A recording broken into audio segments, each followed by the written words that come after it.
बहुत समय पहले चंदनवन जंगल में मोनी और मुनमुन नाम की दो बहनें रहा करती थी। जब दोनों बड़ी हुई तो मोनी की शादी एक बहुत बड़े अमीर कौवे से हो जाती है, जबकि मुनमुन की शादी एक बहुत गरीब तोते से होती है। शादी के कुछ महीनों बाद मोनी अपनी बहन से मिलने उसके घर आती है। मुनमुन उसे देखकर ही खुश हो जाती है। आओ दीदी, तुमने कोई आने की खबर नहीं दी। अगर तुमने बताया होता तो मिट्ठू को तुम्हें लेने के लिए भेज देती। तभी मोनी कहती है, मुनमुन इसकी कोई ज़रूरत नहीं है, मैं अपने हवाई मोटर में आई हूँ। चल जल्दी से एसी ऑन कर, मुझे बहुत गर्मी लग रही है। दीदी मेरे घर में एसी और कूलर नहीं है, मैं तुम्हें पंखे से हवा कर देती हूँ। पता नहीं क्यों आज सुबह से लाइट भी नहीं है। मुनमुन तुझे तो पता है मैं कितनी अमीर हूँ, मेरे हर एक कमरे में एसी लगा हुआ है, लेकिन तू तो ठहरी गरीब। तेरी इतनी औकात कहाँ जो तू एसी खरीद सके। ये पैसे ले और आज ही एसी अपने घर में लगवा ले।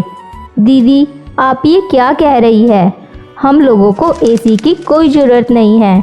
मुनमुन मैंने तो सोचा था 4 दिन तेरे घर रहूँगी, लेकिन पर अब लगता है पर मैं यहाँ एक दिन नहीं रुक पाऊँगी।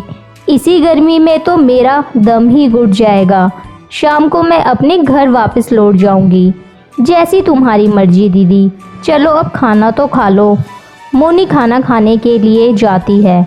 ये क्या मुनमुन, तुझे तो पता है मैं ज़मीन पर बैठ के कभी नहीं खाती खाना।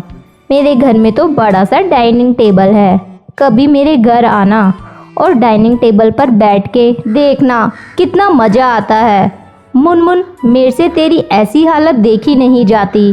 तू कहे तो तेरे जीजा जी से मिट्ठू के लिए उनके ही ऑफिस में बात करूं, वहाँ ऊपरी कमाई बहुत होती है। जल्दी तू भी मेरी तरह अमीर हो जाएगी। अरे नहीं दीदी, हम लोगों के लिए ईमानदारी की 2 सूखी रोटी ही अच्छी है, हमें ऊपरी कमाई नहीं चाहिए। मोनी अपनी बहन से ये बात सुनकर गुस्सा हो जाती है। मुनमुन मुझे तेरी यही बात अच्छी नहीं लगती, मैं तो तेरे भले के लिए ही कह रही थी। ठंडे दिमाग से सोचना, फिर मुझे बताना। मैं तेरे जीजा जी से बात करूँगी। अब मैं चलती हूँ। इतना कहकर मोनी अपने हवाई मोटर से बैठ के चली जाती है। कुछ दिन यूं ही गुजर जाते हैं। इधर मुनमुन के पति का प्रमोशन हो जाता है, उसकी आमदनी बढ़ जाती है। अब मुनमुन को किसी चीज़ की कमी नहीं थी।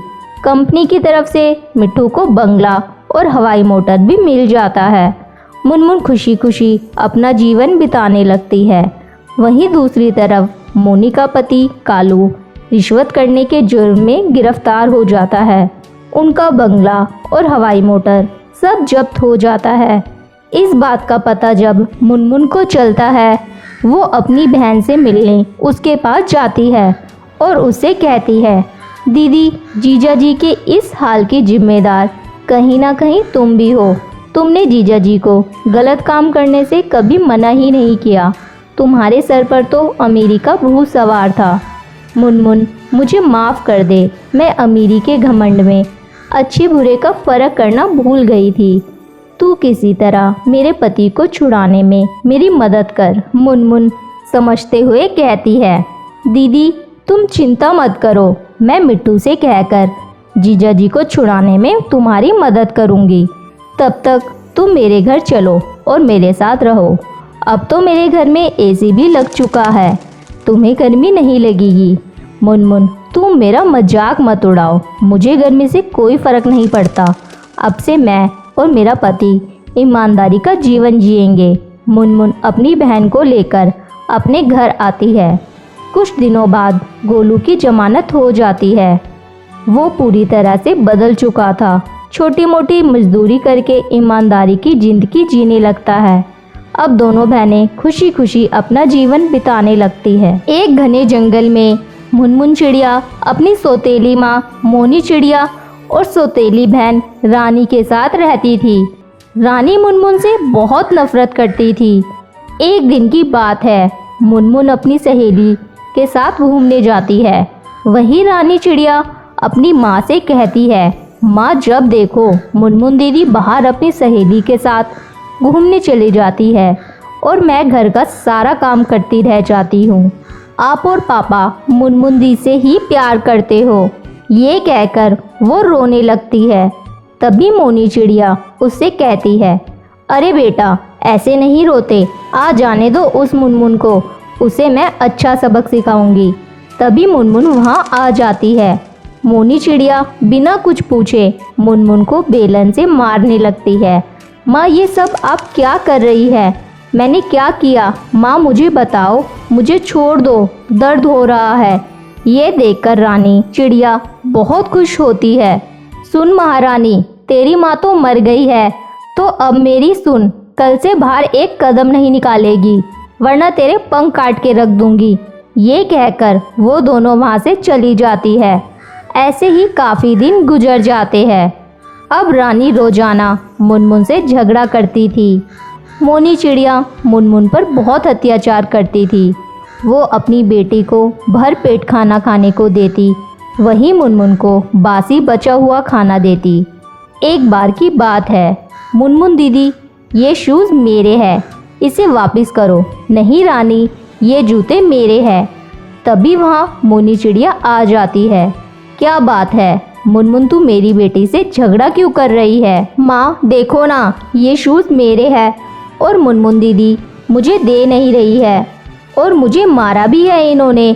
नहीं माँ, ये झूठ बोल रही है, ये शूज़ पापा मेरे लिए लेकर आए थे। तू ऐसे नहीं मानेगी, तुझे आज कमरे में बंद कर देती हूँ और तुझे खाना खाने को भी नहीं दूंगी, समझी तू? ये कहकर मोनी मुनमुन को कमरे में बंद कर देती है और अगले दिन रानी से कहती है, रानी बेटा, मैं इस मुनमुन के रोज रोज के ड्रामे से तंग आ गई हूँ। मैंने सोचा है क्यों ना एक बार में इस मुनमुन का किस्सा ख़त्म कर दिया जाए। मैं इसे खाने में जहर मिलाकर दे दूंगी, सांप भी मर जाएगा और लाठी भी नहीं टूटेगी। अब मोनी चिड़िया मुनमुन के खाने में जहर मिलाकर उसे खाने को देती है, पर यह सब मुनमुन चिड़िया का पिता गोलू कौआ देख लेता है और मोनी चिड़िया को मारते हुए बोलता है, मोनी तुम्हारी इतनी हिम्मत, मेरी बेटी को मारने की कोशिश की, तुम इतना नीचे कैसे गिर सकती हो? निकल जाओ तुम यहाँ से, अपनी बेटी को लेकर जाना। आज से मेरे साथ तुम्हारा कोई रिश्ता नहीं है। पापा रहने दीजिए, ये मेरी माँ है और रानी मेरी छोटी बहन है। इनसे गलती हो गई, इन्हें बाहर मत निकालिए। नहीं बेटा, तुम्हारी माँ नहीं, सौतेली माँ है। मैं इसे तुम्हारी माँ बनाकर लेकर आया था, लेकिन ये तो डाया निकली। ये तो मेरी मासूम सी बच्ची को मारना चाहती थी, पर अब नहीं। मोनी चिड़िया गोलू से माफ़ी मांगती है, लेकिन वो किसी की नहीं सुनता और उन दोनों को घर से बाहर निकाल देता है।